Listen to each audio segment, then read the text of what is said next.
ETF index mutual funds నేర్చుకుని stock మార్కెట్లో రాణించాలనుకుంటున్నారా? వెంటనే ఈ నెంబర్కి కాల్ చేయండి.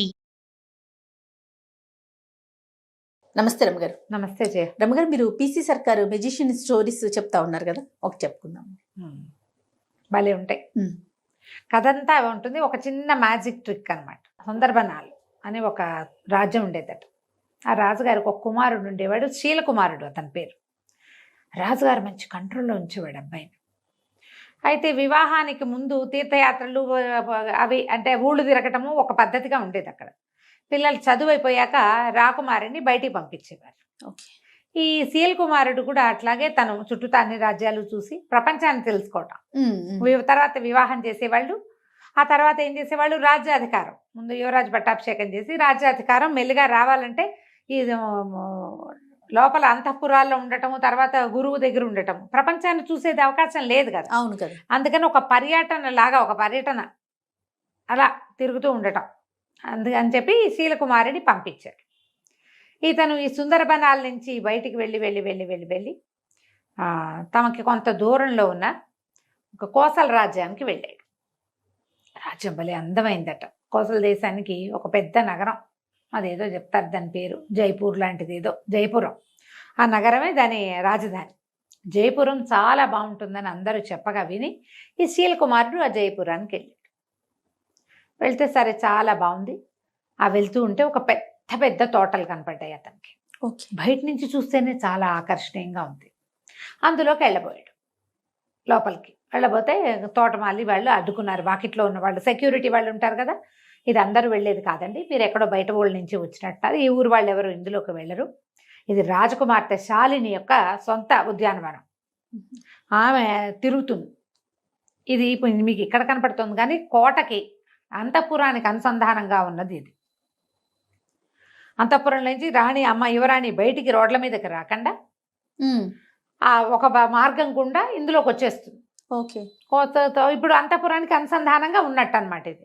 ఇందులోకి బయట వాళ్ళు వెళ్ళకూడదు, మగవాళ్ళు స్ట్రిక్ట్లీ నో అండి, కుదరదని పంపారు. కానీ ఇతనికి ఆ లోపల నుంచి వస్తున్న పువ్వుల గాలి, పళ్ళ వాసనలు, ఆ బయట ఉన్న క్యానోపీ లాగా కనపడుతుంది అనమాట, అదంతా ఇట్లా దీనిలాగా కనిపిస్తుంది. చాలా ఆకర్షణీయంగా ఉంది, చల్లగా ఉంది. అక్కడ నుంచుంటే వెళ్ళాలనిపించింది. ఏం చేశాడు, సరే రెండో పక్క అక్కడి నుంచి వదిలి సరేనని వచ్చేసాడు. కాదు కూడదు అంటే వాళ్ళకే తెలిసిపోతుంది వీడు వేరే మార్గం ట్రెస్ పాసింగ్ చేస్తాడని, అవునులే, సరిహద్దులు దాటేస్తాడని అనుమానం వస్తుంది. అక్కడ సరేనని వచ్చేసాడు. ఇంకో రోడ్డు వైపుకి వెళ్ళాడు. వెళ్ళేసరికల్లా అక్కడ కూడా ఇదే తోట కనపడుతుంది అతనికి. అది ఇక్కడి నుంచి అక్కడ దాకా ఉంది. ఓహో. సరే ఎవరు లేరని చూసి ఇతను ఏం చేశాడు, గుర్రాన్ని కొంచెం అవతలగా కట్టేసి, మాటుగా కాస్త చాటుగా కట్టేసి చల్లగా ఆ గోడ దూకి లోపలికి వెళ్ళాడు. వెళ్తే ఎంత బాగుందో. మన ఊళ్ళలో లేవు ఇలాంటివి అనిపించింది. వాళ్ళ ఊళ్ళో ఏంటి, రాజకుమార్తెలు లేరు, వాళ్ళకి అబ్బాయిలు ఉన్నారు, అబ్బాయే ఉన్నది. అబ్బాయి కోసం అతను వేటకు అడవికి వెళ్తాడు. అతనికి తోట అవి ఎందుకు, మామూలుగా తోటలు పెంచారు. ఈ ప్రత్యేకంగా రాజకుమార్తె కోసం అక్కడక్కడ లతానీ కుంజాలు, చక్కగా పొదరిళ్ళు, దేనికి దానికి బెడ్స్గా వేసిన గులాబీలు, మల్లెలు, ఇలా రకరకాల చెట్లు, ఇన్ని పువ్వులు ఉండేసరికల్లా ఎన్నో తుమ్మెదలు, తర్వాత సీతాకోక చిలకలు, పిచుకలు ఎన్ని ఉన్నాయో. సంతోషం పట్టలేకపోయాడు అతను. అంత గ్రీనరీ, ఆ కలర్ఫుల్గా ఉన్న దాన్ని చూసేసరికల్లా ఒక ఆత్మానందానికి లోనయ్యి అంతా తిరిగి దొరికిన పళ్ళేవో 4 కోసుకుని తిని, తర్వాత ఏం చేశాడు, పక్కన ఒక చిన్న పొదరిల్లు లాగా ఉంటే దాని మీద ఒక బెంచ్ ఉంది, దాని పక్కన ఆ బెంచ్ మీద కూర్చుంటే హాయిగా ఉంది. కూర్చుని అతని దగ్గర పిల్లని గ్రోబ్ ఉంది, అతనికి ఫ్లూట్ వాయించే అలవాటు. ఈ బోర్డును దోపుకున్నాడు. నడువు కట్టుకునే దట్టీలో, ఆ దట్టీలో నుంచి ఫ్లూట్ తీసి వాయించడం మొదలుపెట్టాడు. కాసేపు అయ్యేసరికల్లా ఏమైంది, ఫ్లూట్ వాయిస్తూ హాయిగా సంతోషంగా ఉన్నాడు. చల్లగా మధురమైన వాసనలు వచ్చే ఆ గాలి పీలుస్తూ అట్లా మైమరిచిపోయినాడు. ఎక్కడి నుంచి వచ్చిందో ఒక నాగుపాము అతన్ని కాటేసింది. అయ్యో. కెవ్వమన్నాడు, గిలగిలా తన్నుకున్నాడు, పడిపోయాడు కింద, మొహం నీలంగా అయిపోయింది. ఎప్పుడైతే ఇతను ఫ్లూట్ మొదలు పెట్టాడో, దీనికి తోటకి అంతఃపురం నుంచి యువతలకు వచ్చాక ఇక్కడ కూడా ఒక చిన్న సౌధం లాంటిది ఉంది. రాకుమార్తె ఒక 2 చెలికత్తెలతోటి అక్కడ వచ్చి ఉంది. ఫ్లూట్ వినిపించేసరికల్లా ఆ అమ్మాయి ఎవరా అని, ఎవరు వచ్చారు తోటలోకి, ఫ్లూట్ ఎట్లా వినపడుతుంది, ఎవరు ఏమిటని ఒక దీని దగ్గర గవాక్షం దగ్గర ఒక కిటికీ దగ్గరకు వచ్చి నిలబడి చూస్తోంది. దగ్గరలోనే ఉంది దానికి. ఆ అబ్బాయి గమనించుకోవాలి. చూసేసరికల్లా ఎవరో కుర్రాడి వయసుండి అతని కేసే చూస్తుంది. ఉన్నట్టుండి పాము కాటేయటం, అతను కేక పెట్టడం, ఆ అమ్మాయి పరిగెత్తుకుంటూ వచ్చి చెలికత్తెల సహాయంతో ఇతను చూసేసరికల్ కనపడింది. ఈ చెలికత్తెల్లో ఒక చెలికత్తె తల్లి విషవైద్యం తెలిసిన తల్లి. ఆ పిల్లకు కూడా కొంత తెలుసు. ఈ అమ్మాయి ఏమందంటే, ఇది పలానా పామమ్మ, దీనికి వేరు పెట్టి వైద్యం చేస్తే ప్రమాదం తప్పుతుందంటే సాయం పట్టండి అని ముగ్గురు కలిసి అతన్ని లోపల గదుల్లోకి తీసుకొచ్చారు. తీసుకొచ్చి రాకుమార్తె అతను ఇక్కడ ఇందులో ట్రెస్ పాసింగ్ చేసి లోపలికి వచ్చాడంటే అతనికి శిక్ష పడుతుంది. అంతేగా. అతనేమి తనని చూడడానికి రాలా, ఈ తోట సౌందర్యం కోసం వచ్చాడు. ఆ సంగీతం బాగుంది, రాకుమారుడు చక్కగా ఉన్నాడు. ఎవ్వరికీ చెప్పకుండా 5-6 రోజుల పాటు అతన్ని అక్కడే దాచిపెట్టి వైద్యం చేయించి అతను కోలుకునేదాకా కాపాడింది. ఓకే. కాపాడి పంపించేద్దాం అనుకుంది. కాస్త కోలుకునేసరికల్లా తన ఫ్లూట్ వాయించడము, కబుర్లు, మాటల్లో మెల్లిగా మనసు ఇచ్చిపుచ్చుకున్నారు వీళ్ళు. కోలుకున్న తర్వాత ఇతను, నేను బయలుదేరి చాలా కాలం అయింది, ఇంటికి వెళ్ళిపోతాను అని చెప్పి, నాకు కూడా వివాహ ప్రయత్నాలు చేస్తున్నారు అని తెలుసుకున్నాడు ఆ అమ్మాయికి. నాకు కూడా వివాహ ప్రయత్నం చేస్తున్నారు, ఎట్లాగో ఉత్తరాలు రాస్తారు, మీ దగ్గర నుంచి ఫోటోలు వస్తాయి, నేను నిన్నే సెలెక్ట్ చేసుకుంటా, మన ఇద్దరం పెళ్లి చేసుకుందామని ఆ అమ్మాయికి మాట ఇచ్చి ఇంటికి వచ్చేసాడు. ఇంటికి వచ్చి కొద్ది రోజులు గడిచినాక ఇతను ఈ శాలిని చేసుకుంటా అని చెప్పి గనక చెప్పాడో నాన్నకి, నాన్న తిరగబడిపోతాడు. వాళ్ళ నాన్న ఈ పిల్లాడిని, కుర్రవాడిని అతనే ఉద్దేశం చెప్పేలాగా కానీ, అతని అభిప్రాయానికి విలువిచ్చేలాగా కానీ, చాయిస్ అతనికే వదిలేయటం కానీ చేయడు ఆయన. ఓహో. చాలా గట్టివాడు తండ్రి. అతను ఆ పద్ధతిలో లేడు ఆయన. ఇప్పుడు ఏం చేయాలని ఆలోచిస్తుంటే రకరకాల పెళ్లి సంబంధాలు వచ్చినాయి. శాలిని ఫోటో కూడా ఉంది అందులో. ఓకే. ఆ చిత్తరువు కూడా ఉంది. అన్నీ చూసిన తర్వాత ఇతను శాలిని ఉంది చెప్దామనుకున్నాడు. తండ్రి, మంత్రి గారు, రాజగురువు ముగ్గురు కలిసి స్క్రూటినీ చేసి వాటిని ఏం చేస్తారు, అన్నీ చూసి ఈ అమ్మాయి తండ్రి ఎంతమంది ఫైనలైజ్ చేస్తారు కదా, ఇవన్నీ చూసేసి చివరికి 3 సంబంధాలు తేల్చారు. ఆ 3 శాలిని లేదు. ఏం చేయాలో తెలియలా, దిగులుగా అయిపోయాడు. వెళ్ళొచ్చిన దగ్గర నుంచి అతని ధోరణి మారిందని, ఇప్పుడు ఈ పెళ్లి సంబంధాలు చూడటం మొదలుపెట్టాక ఇంకా మొహం వేళ్లాడేసి ఉంటున్నాడని కనిపెట్టాడు మంత్రి గారి కుమారుడైన దేవదత్తుడు. ఓకే. ఏమిటో ఇలా డల్గా ఉన్నావు ఏమిటి అని ప్రశ్నించేసరికి ఇంకెవ్వరికి చెప్పలేక ఈ శీల్ కుమారుడు ఏం చేశాడంటే దేవదత్తుడికి చెప్పాడు ఈ సంగతి.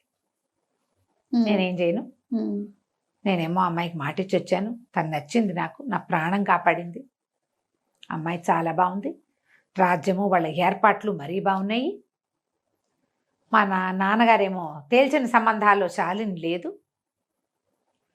అక్కడికి రాజగురువు మంత్రి గారు అబ్బాయిని అడగండి అంటే ఏం పర్వాలేదు, నేనే సెలెక్ట్ చేస్తే మా అబ్బాయి అది చేసుకుంటాడని మొదలుపెట్టాడు ఆయన. అబ్బాయి నేను చేసుకోనని అనలేడు, అందరి ముందు పరుగు పోతుంది తండ్రిది. ఏం చేయాలో తెలియట్లేదు అంటే దేవదత్తుడు అన్నాడు, దానికే ఉంది, మనకి ఓ మంత్రవాది ఒక ఆయన ఉన్నాడు, అంటే ఐంద్రజాలికుడు, అదే మంత్రవాది అని అనకూడదు, ఇంద్రజాలం చేస్తాడు, ఆయన పేరు ఏదో భయంకర్ లాంటిది పేరు, ఆయనతోటి మాట్లాడదాము, ఏదైనా సలహా చెప్తాడని అక్కడికి వెళ్ళి రాకుమారుడు ఇట్లా ఒక అమ్మాయిని ప్రేమించాడు, రాజకుమార్తెనే, కానీ తండ్రి గారు సెలెక్ట్ చేసిన సంబంధాల్లో ఆ సంబంధం లేదు, ఏం చెయ్యాలి అంటే అతను అన్నాడు, సరే నేను చెప్తాను లేవు ఉపాయం, చూద్దామన్నాడు. చూద్దామన్న తర్వాత సరే మంత్రి గారు వీళ్ళంతా సంబంధాలు తీస్తున్నారుగా, ఈ 3 సంబంధాలు ఈ అబ్బాయికి చూపించారు. ఆ అబ్బాయి నేను తేల్చుకోలేకపోతున్నానని చెప్పాడు. తేల్చుకోలేకపోతున్నాను అనేసరికల్లా సరే ఈ 3 తేల్చుకోకపోతే అవన్నీ చూడని మొత్తం పటాలన్నీ పెట్టారు. మాట్లాడపోతే అప్పుడు ఇంద్రజాలికుడు కూడా వచ్చాడు, వాళ్ళు 4 మాట్లాడుకునే చోటు. అట్లా కాదు, ఇప్పుడు రాజకుమారుడికి కంటికి నచ్చడం కాదు, మనసుకి నచ్చాలి. అంతేగా. హృదయ ఫలకం మీద ఎవరి పేరుందో ఆ పిల్లని చేస్తే అతను సంతోషంగా ఉంటాడు, మన రాజ్యానికి అద్భుతమైన వారసులు కలుగుతారు, సంతోషం వల్ల రాజ్యం బాగుంటుంది అనేసరికల్లా మంత్రి గారు పక్కపక్కన హృదయ ఫలకాన్ని ఎవరు చూస్తారండి అన్నాడు.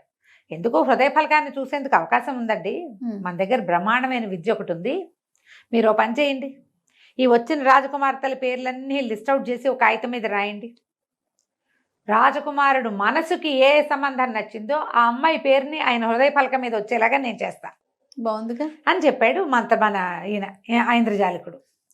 కొంచెం బాగా ఆలోచించారు. ఈయన చెప్తున్నాడు కదా, ఆయన కొంచెం గట్టిగా పేరెన్నిక కన్నవాడు, ఏదైనా తమాషా మ్యాజిక్లు బాగా చేయగలిగేవాడు, ఒక్కోసారి పెద్ద పెద్ద విషయాల్లో కూడా ఆయన సలహా పాటించారు వీళ్ళు. ఓకే. అందుకని ఈ లోపల మంత్రి కుమారుడు దేవదత్తుడు అన్నాడు, ఇది చేసి తీరాలి ఇట్లాగే, అప్పుడే కదా ఇతనికి ఎవరు నచ్చారో మనకు తెలుస్తుంది అని అతను బలపరిచేశారు. కల్లా కుమారుడి మాట విన్న మంత్రి గారు కూడా మరి పిల్లలు కోరుకుంటారు, అది రాజకుమారుడి మాట కూడా ఇదే అయి ఉంటుంది అని ఆలోచించి సరే ఒప్పుకున్నాడు. ఒప్పుకున్నాక ఇతను ఐంద్రజాలికుడు అన్నాడు, ఈ ట్రిక్ ఇది నేను ఈ మంత్రం అందరి ముందు చేస్తా, మనం సభలో చేసి చూద్దాం కావాలంటే, రాజుగారు తిరిగిపోకుండా అనమాట. ఓకే. ఆ సంబంధం మనం వద్దనుకున్నామని ఆయన అంటాడేమోనని సభలో చేద్దామన్నారు. సరే రేపొద్దున ఆ పరీక్ష హృదయ ఫలకాన్ని సందర్శనం, మర్నాడు పొద్దున రాజకుమారుడు వచ్చి కూర్చున్నాడు. ఓకే. సభలో లిస్ట్ అవుట్ చేశారు, ఒక 15 సంబంధాలు రాశారు, పేర్లు అందరు యువరాణుల పేర్లు రాశారు. రాశాక ఏం చేశాడు ఈయన, బోల్డ్ అని మంత్రాలు చదివి రాజకుమారుడి చుట్టూతా ఇట్లా చేసి దిష్టి తీసినట్టు దాన్ని అంటించేశాడు. ఓకే. ఆ కాగితాన్ని అంటించేశాడు. కాగితం అంటించి దాన్ని ఒక పళ్ళెంలో వేసాడు. వేస్తే కాగితం అంటుకుపోయి మొత్తం కాలి బూడిదొచ్చింది. అంతేగా మసి వస్తుంది, మసి కాలిపోతుంది. కాగితం అంటుకుంటే ఎలా వస్తుంది, నల్లటి మసి వస్తుంది కదా. సరే ఇతను ఏం చేశాడు, రాజకుమారా మీ చొక్కా విప్పండి అని చెప్పి అతను షర్ట్ విప్పించారు. చొక్కా విప్పిన తర్వాత ఈ మసి తీసి రాజకుమారుడి గుండెల మీద ఇట్లా ఇట్లా ఇట్లా ఇట్లా రుద్దాడు. రుద్దంగానే ఒక పేరు ప్రత్యక్షమైంది అక్కడ, శాలిని అనుంది. అని ఆశ్చర్యపోయారు ప్రజలంతా.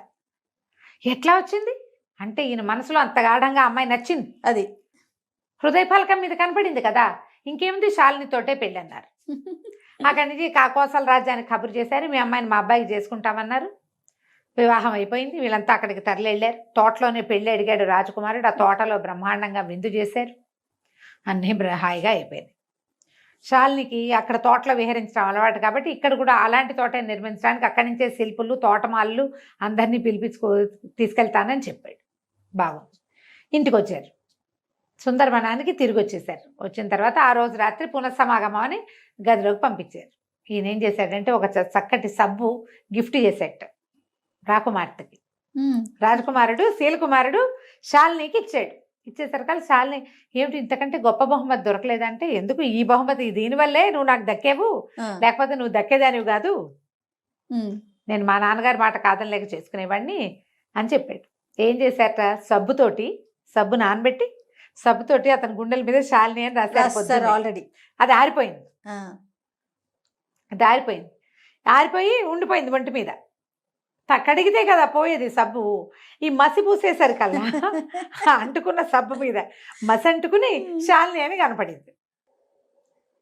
హృదయ ఫలకం దాని మీద రాసినట్టు కనిపించింది. ట్రిక్ చూడు, మ్యాజిక్ ట్రిక్, సూపర్.